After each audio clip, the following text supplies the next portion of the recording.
A mother German shepherd staggered out of the Maine woods in a blinding snowstorm. One injured puppy clenched gently in her jaws, while another struggled to keep up, her legs shaking as she reached the porch of a silent cabin, where a Navy SEAL who believed his life was already over opened the door and saw fate standing in the snow. Late winter had settled over northern Maine with a quiet persistence that did not howl or threaten, but pressed cold into the trees and cabins as if time itself had slowed to listen, the sky a pale sheet of gray, and the forest wrapped in white silence. And at the edge of that forest stood a small cedar cabin where Thomas Reed lived alone.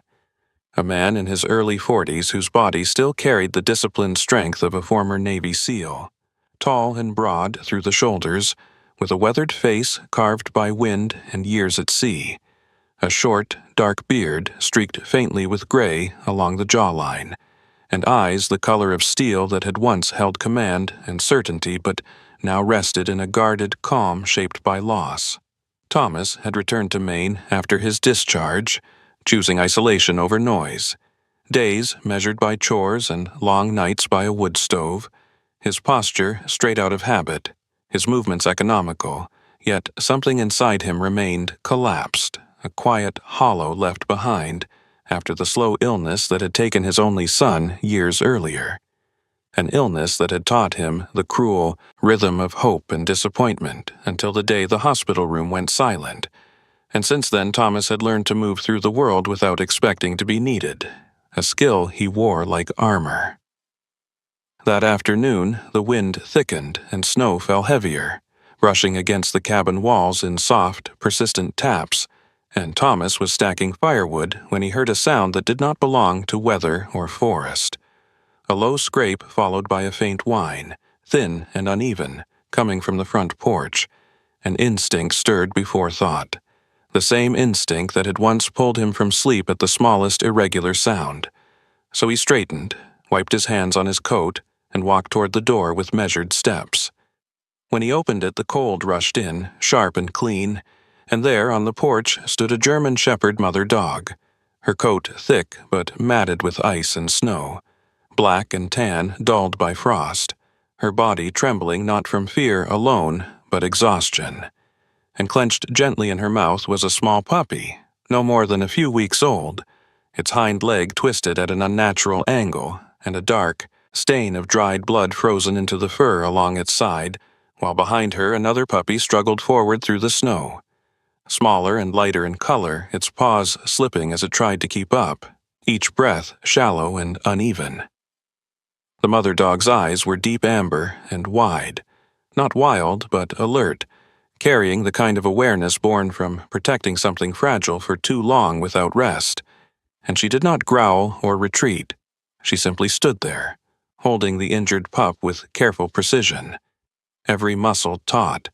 as if she had chosen this place deliberately and would not move again unless forced.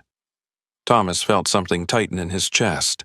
an old reflex of assessment taking over as he crouched slightly, noting the way the mother shifted her weight to shield the puppies from the wind, the way her ears twitched at every sound, and beneath that training-driven observation another sensation rose uninvited, a memory of hospital corridors and small hands wrapped in blankets, of watching breathing become effort and effort become silence, and he swallowed hard, steadying himself against the door frame as the cold crept into his gloves.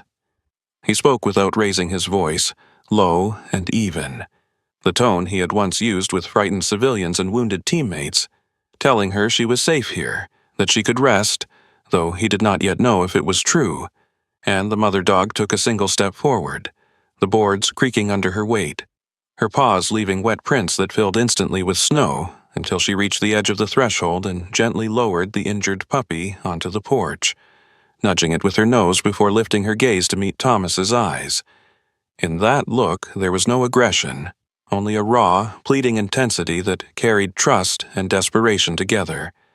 And Thomas felt the final distance between observer and participant collapse as he knelt down fully on the cold wood, his knees protesting but his focus absolute, realizing with a clarity that startled him that this was not an accident or coincidence, but a choice made by a creature who had judged him from the forest and decided he was the last possible answer. The second puppy whimpered and pressed against its mother's leg, and Thomas extended his hand slowly, palms open, showing he carried nothing, feeling the old tremor in his fingers that came not from cold, but from the weight of responsibility he had spent years avoiding, because responsibility meant the possibility of loss, and loss was a language he knew too well. Yet, as he looked at the injured puppy, chest barely rising, and then at the mother dog who refused to look away from him, something inside him shifted, a quiet but unmistakable pull toward a purpose. And for the first time since the long nights beside a hospital bed, he felt the undeniable truth that something living stood at the edge of him, waiting, and whether he turned away or not would decide more than just their fate. So he took a breath that burned his lungs, nodded once, as if answering a question no one had spoken aloud, and whispered that he would help, even as snow continued to fall around them, sealing the moment in white silence. Inside the cabin, the cold followed them in at first, clinging to the mother dog's coat and Thomas Reed's jacket as if unwilling to let go. But slowly the warmth of the wood stove began to push it back, and Thomas moved with deliberate calm, shutting the door firmly against the wind before kneeling a few feet away from the German shepherd,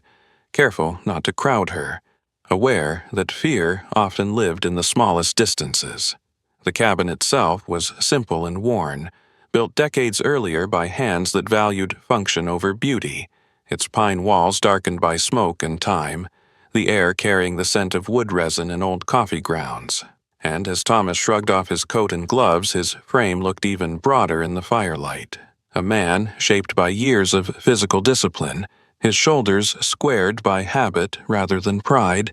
his beard catching the orange glow and softening the hard lines of his jaw.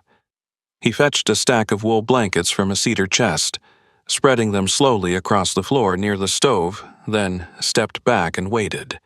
letting the silence stretch because waiting had once been a tactical skill and now felt like an offering. The mother dog did not move immediately, her amber eyes tracking every shift of his weight, every sound of fabric. And Thomas could see the exhaustion written into her posture,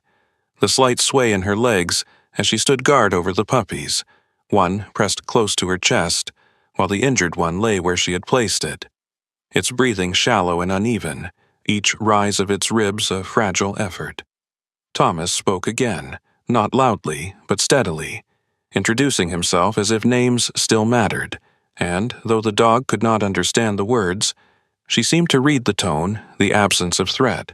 and when she finally stepped forward onto the blankets, it was with painful slowness, her nails clicking faintly on the floorboards, her body never fully turning away from him.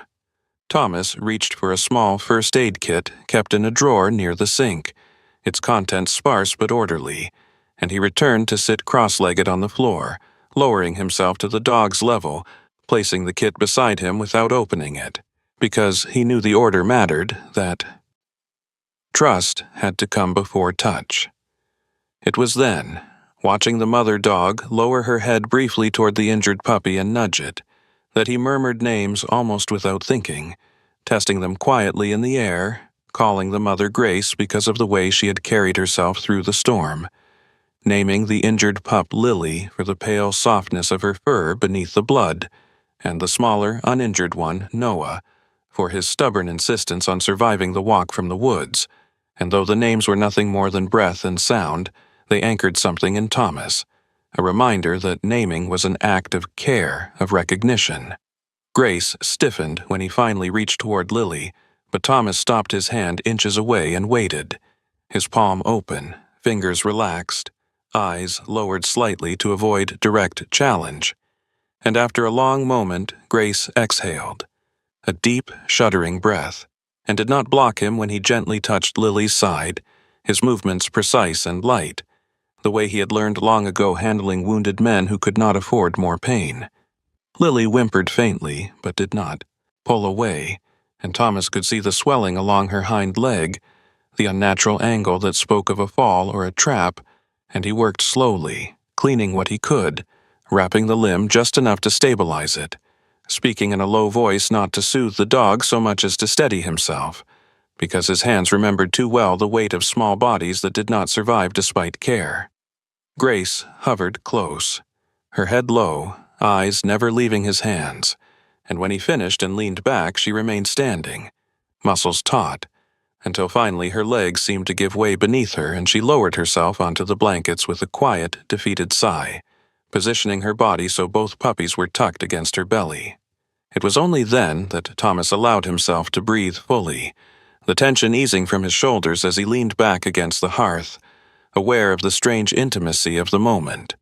of sharing space and warmth with lives that had entered his solitude without permission and yet felt necessary.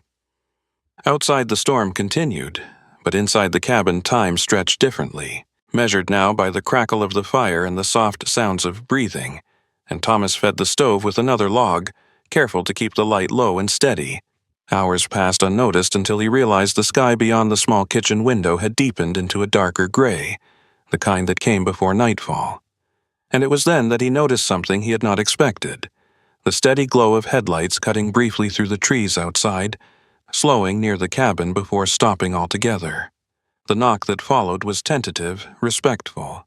and Thomas stiffened automatically, old reflex flaring before reason intervened, and when he opened the door he found himself face to face with Margaret Wilson, a woman in her early 70s whose posture was slightly stooped but still resolute, her frame small and compact beneath a heavy wool coat the color of faded plum, silver hair pulled back into a neat bun beneath a knitted hat, her skin pale and lined with years rather than age, eyes sharp and observant behind thin wire-framed glasses. Margaret had lived down the road for as long as Thomas could remember, a widow who kept mostly to herself, known in town for her quiet competence and the calm authority that came from decades as an army nurse, and she studied Thomas now with the same assessing gaze she had once used on wounded soldiers, noting the tension in his jaw and the exhaustion beneath his controlled exterior. She explained without fuss that she had seen his lights on since afternoon, something she had never seen before, and that instinct had told her something was wrong, or perhaps finally right, and Thomas hesitated only a moment before stepping aside to let her in. Margaret removed her gloves and coat with efficient movements and knelt immediately by the fire, her gaze softening as she took in the dogs, and though she did not reach out, her presence seemed to ease the air in the room, her voice low and steady as she asked questions, not prying, just practical, and when she looked at Lily, her expression tightened with concern, but not alarm. Thomas watched her as she worked beside him, noting the steadiness of her hands,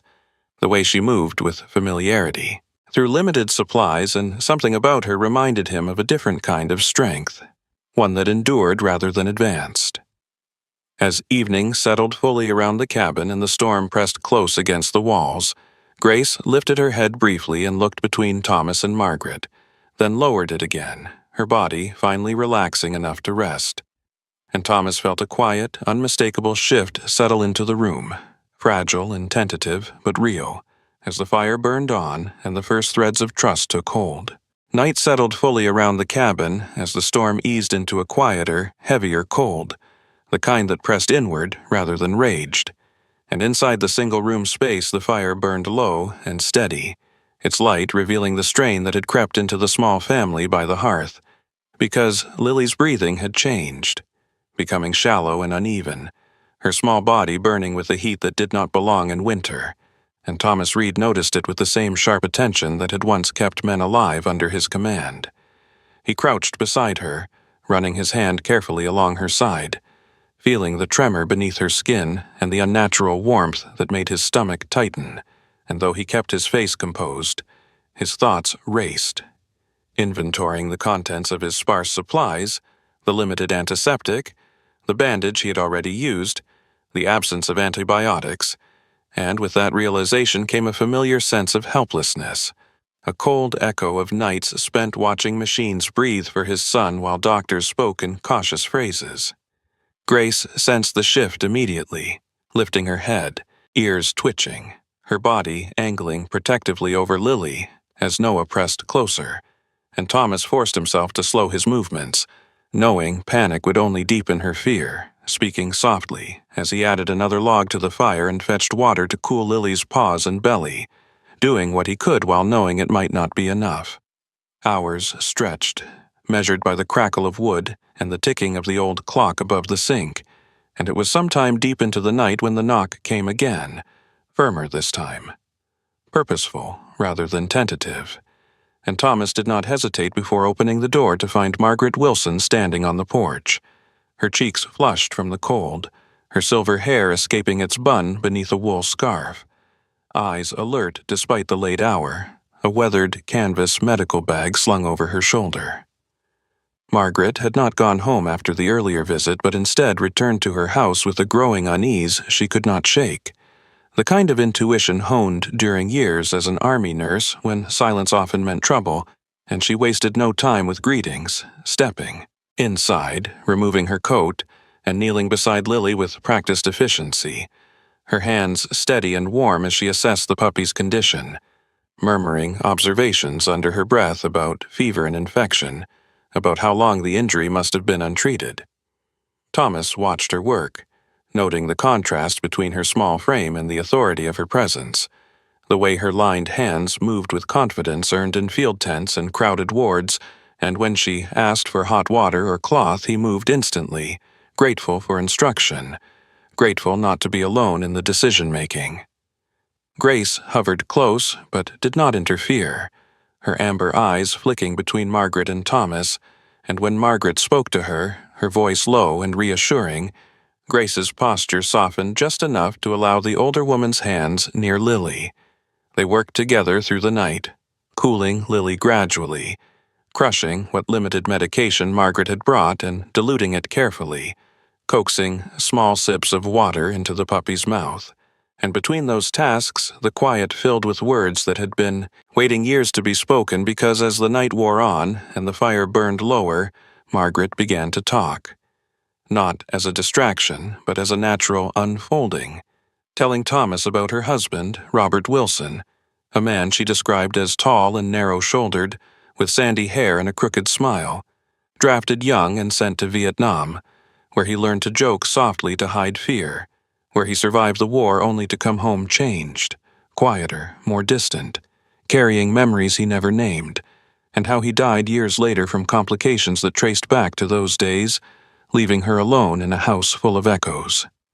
She spoke without bitterness, her voice steady, explaining how she had stayed a nurse long after she could have retired because tending to others gave shape to her grief, because healing became a way to honor what she had lost without drowning in it. And Thomas listened, seated on the floor with his back against the hearth, his arms resting loosely on his knees, his face unreadable at first, but inside something loosened, the careful restraint he had practiced for years thinning under, the weight of shared understanding. When Margaret paused, her gaze gentle but direct, he found himself speaking before he had fully decided to, telling her about his son, Daniel, a boy with dark hair and quick hands who loved model airplanes and winter mornings, who had been too young to understand why his father left and returned, changed, and how the illness had come slowly, stealing energy, then time, then hope, and how Thomas had stayed strong through the treatments, the long hospital nights, until the end, when strength became something useless and all he could do was hold a small hand and promise things he could not deliver. His voice remained even as he spoke, but his hands trembled faintly, and Margaret did not interrupt, only reached out at one point to rest her fingers lightly on his wrist, grounding rather than comforting, acknowledging the weight without trying to lift it. The night deepened, and at some point Noah fell asleep curled against Grace's belly, his breathing soft and regular, while Lily's fever finally began to break, her body cooling gradually beneath careful hands and watchful eyes, and Thomas noticed it first, the way her breaths evened, the way the tension in Grace's body eased by degrees, and when Margaret nodded, confirming the change, a quiet release moved through the room, not triumph, but relief, the kind that came after holding something fragile together long enough for it to choose life. Dawn crept slowly toward the cabin, the sky beyond the window lightening to a pale gray, and the fire settled into embers, and in that softened light Grace did something that neither Thomas nor Margaret expected. Lifting her head and shifting closer to Thomas, resting it gently against his knee, her weight warm and solid, her eyes closing briefly as if in surrender,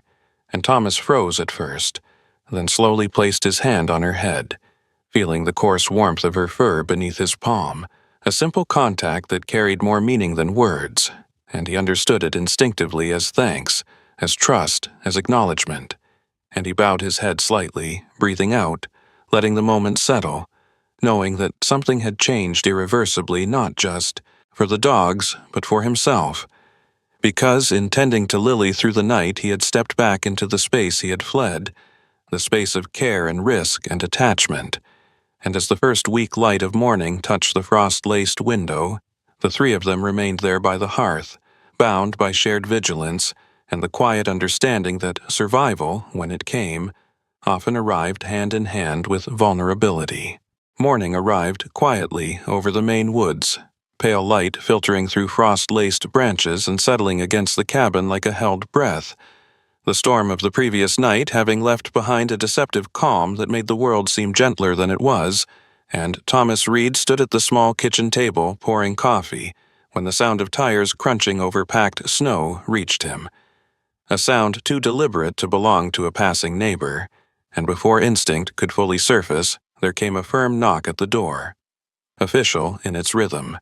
and when Thomas opened it, he found a man standing squarely on the porch, tall and solid, dressed in a forest green uniform marked with the insignia of the Maine Forest Service, his hat tucked under one arm, his posture upright with the practiced authority of someone used to being listened to. The man introduced himself as Ranger Paul Haskins, a local wildlife officer in his early 50s with a weathered face shaped by decades outdoors, his jaw broad and clean-shaven, his hair thinning and iron gray at the temples, eyes sharp but not unkind, the kind of man who believed deeply in rules because he had seen what happened without them. And as he spoke his breath rose in steady clouds while his gaze flicked briefly past Thomas into the cabin, taking in the warmth, the low fire, and then stopping on Grace and the two puppies by the hearth. Haskins explained in a measured tone that a hiker had reported sightings of feral dogs near the protected woodland boundary. That winter drove animals closer to human structures, and that protocol required him to verify whether any unregistered or potentially dangerous animals were being harbored near conservation land. And though his voice remained professional, Thomas felt his shoulders tense, the familiar edge of confrontation creeping into his awareness, because he understood how quickly care could be misinterpreted as violation. Grace sensed it too, her body stiffening almost imperceptibly, her head lifting, ears flattening slightly as her amber eyes locked onto the uniform-hand stranger, and Noah pressed closer to her side while Lily whimpered faintly, still weak from the night's ordeal, and Thomas stepped subtly between the ranger and the dogs, his stance calm but unmistakably protective, answering questions carefully, explaining how he had found them during the storm, how the mother had come to him, how one puppy had been injured, and Haskins listened, nodding slowly, though his gaze remained analytical, lingering on Grace's size and bearing, the wild intelligence in her eyes that could easily be mistaken for feral instinct. Margaret Wilson, who had been quietly rinsing a cup at the sink, turned then, her small figure straightening as she joined them, her voice calm but firm as she confirmed Thomas's account, identifying herself as a retired Army nurse, her manner composed, her presence lending an unexpected authority to the room, and for a moment it seemed the situation might settle into something manageable, until Grace's instincts overrode reason, the tension in the room too sharp for her exhausted body to bear, and with a sudden, decisive movement she nudged Lily upright with her nose, gripped the puppy gently by the scruff, and signaled Noah forward with a low sound from her throat, her body already angling toward the back of the cabin where the old service door led out toward the tree line. Thomas reacted instantly, calling her name, stepping forward, but the ranger shifted as well, his hand lifting reflexively as if to block the path, and that was enough because fear sharpened into action, and Grace bolted pushing the door open with a strength born of desperation, Snow swirling in as she disappeared into the woods with both puppies, her tracks already filling behind her. The cabin fell into stunned silence, broken only by the faint echo of paws against snow and Thomas's sharp intake of breath, his chest tightening as the familiar sensation of loss surged up without warning. And before Haskins could speak, Thomas was already pulling on his coat and boots, his movements swift and economical, eyes fixed on the open door as if he could will the moment back, while the ranger protested, warning about terrain, about liability, about protocol, his voice following Thomas only halfway, as the former SEAL stepped out into the cold without. Looking back, Margaret did not try to stop him. She had learned long ago that some choices were not meant to be debated, only endured, and instead she moved quietly to the table, took a small scrap of paper from her pocket, and wrote a single line in careful script, leaving it where Thomas would see it if he returned. A simple truth shaped by years of faith and loss, that some things were entrusted to us not to lose, but to protect. Outside, the forest closed around Thomas as he followed the fresh tracks cutting through deep snow, the cold biting at his face, his breath controlled and deliberate, each step measured as he moved uphill into denser trees, memories of night patrols and search missions surfacing without effort, his body remembering what his mind had tried to forget. And yet this time there was no radio, no team, only the faint, uneven pattern of paw prints leading him forward. The terrain grew rougher as he moved deeper, snow giving way to ice and exposed rock, and he slowed, scanning constantly, listening for any sound beyond the wind, calling Grace's name into the quiet, his voice steady but threaded with urgency until finally he heard it, a faint, broken sound carried on the cold air,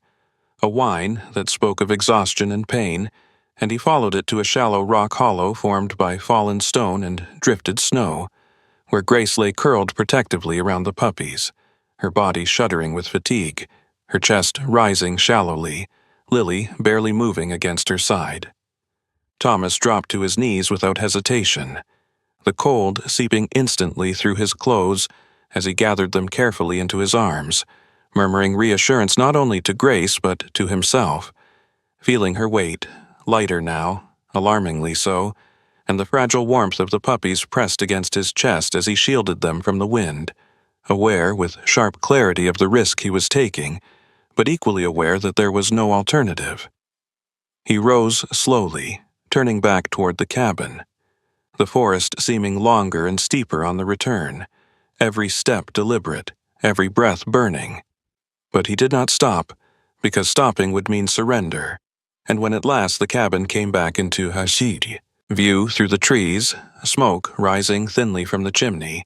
Thomas felt the tension in his chest loosen just enough to keep him moving, and he crossed the threshold again carrying Grace and her pups, Snow clinging to his coat, his jaw set with quiet determination, having reclaimed what fear had nearly taken, knowing the trial was not yet over, but the choice had been made. Spring arrived in northern Maine not as a sudden transformation, but as a patient return, the snow retreating day by day from the forest floor, revealing damp earth and pale shoots of green that pushed upward with quiet determination. And with it, the cabin changed as well, the long winter shadows lifting from its corners as sunlight lingered longer across the wooden floor, warming the place where Grace and her puppies now moved freely, no longer bound to the hearth for survival. Lily healed steadily, her injured leg mending with time and careful care, the stiffness easing until she could place weight on it again, her coat regaining its soft sheen, and she grew into a gentle, observant pup with pale markings along her chest, the kind who watched before acting, while Noah, darker and slightly larger, became the embodiment of restless joy, forever testing the boundaries of the porch, pouncing on fallen leaves, his ears too large for his head and his tail in constant motion, a reminder that life insisted on play even after hardship. Grace, herself, regained her strength fully, her movements smooth and confident once more, the tension that had once defined her posture melting into calm authority, her amber eyes softer now but still alert, a quiet guardian who kept watch without fear, and Thomas Reed saw the change in them with a sense of wonder that surprised him, because the cabin that had once echoed with emptiness now carried sound again. Paws against wood, soft huffs of breath, the scrape of claws against stone, all small signs of presence that filled spaces grief had hollowed out. Thomas made the decision official one clear morning when the frost had finally vanished from the ground, driving into town to complete the paperwork with the same deliberate care he brought to everything that mattered, his signature steady as he wrote their names, feeling the quiet weight of commitment settle rather than press. And when he returned, the dogs greeted him at the door as if they had always belonged there, as if the question had never been in doubt. Margaret Wilson began visiting more often as the days grew warmer, sometimes bringing soup, sometimes a small bag of supplies, her steps slower but her spirit unchanged,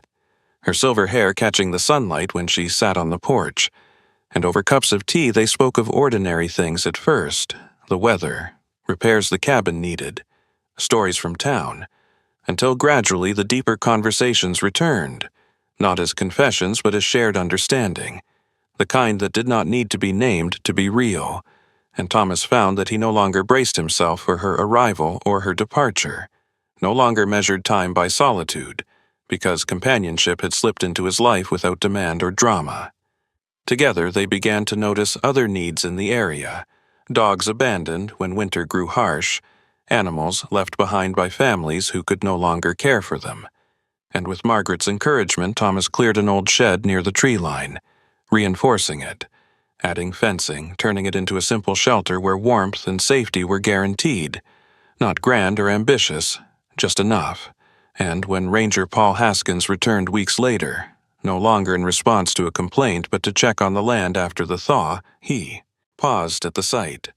his stern expression easing as he watched Grace lying calmly, while Lily and Noah played nearby, his respect evident in the way he nodded to Thomas, acknowledging the work without comment. The shelter grew quietly, 1 or 2 dogs at a time, never more than Thomas could manage, each greeted with patience rather than expectation, and Margaret kept careful notes in a worn ledger, her handwriting neat and precise, recording names, dates, small improvements, because she believed that every life mattered enough to be remembered. As spring deepened into early summer, the land itself seemed to breathe easier, wildflowers edging the clearing, birds returning to the trees, and one afternoon, when the light was especially gentle, Thomas sat beside Margaret on the porch, a mug of tea warming his hands. Grace stretched at his feet, her body relaxed, while Lily and Noah tumbled clumsily across the grass, their movements awkward but full of confidence, and Thomas felt a familiar ache rise in his chest, not sharp this time but tender, a reminder of what had been lost and what had been found. And as he watched the puppies play, he understood something he had not allowed himself to consider before, that saving them had not been an act of heroism, but of acceptance. Acceptance that life would continue to ask things of him, that love always carried risk, and that avoiding that risk had not spared him pain, only prolonged it. Margaret spoke quietly beside him, remarking on how peaceful it all looked, her voice carrying a gentle certainty shaped by years of letting go, and Thomas nodded, realizing that peace had not arrived with the absence of sorrow, but alongside it, woven through the daily acts of care and attention that filled the hours now. And when Grace lifted her head and met his gaze, her tail thumping once against the porch boards, Thomas smiled, a genuine expression that reached his eyes, understanding in that moment with a clarity that settled deep within him that he had not simply rescued a family of dogs from the cold, they had led him back into warmth, back into connection, back into the living world, and as the sun dipped lower and the light turned gold across the clearing, he sat there with Margaret, tea cooling in his hands, dogs moving freely around them, and felt no need to hurry, no fear of the quiet because the silence was no longer empty. It was full. Sometimes miracles do not arrive with thunder or flashing light. They come quietly, wrapped in need, carried on trembling legs, or found in the simple courage to open a door when the world has taught us to close our hearts. This story reminds us that God often works through ordinary moments and wounded souls, asking us not to be perfect, only willing. In caring for another life, we are often healing our own, and in choosing compassion over fear, we discover that no season of loss is ever wasted in His hands. As you return to your own day, may this story encourage you to look again at the small opportunities placed before you, to extend kindness where it is least expected, and to trust that even the coldest chapters of life can give way to renewal. If this story touched your heart, please share it with someone who may need hope today. Leave a comment to let us know where you are watching from, and subscribe to the channel so more stories of faith, compassion, and second chances can reach those who need them. May God bless you, protect you, and keep you warm in both body and spirit wherever you are.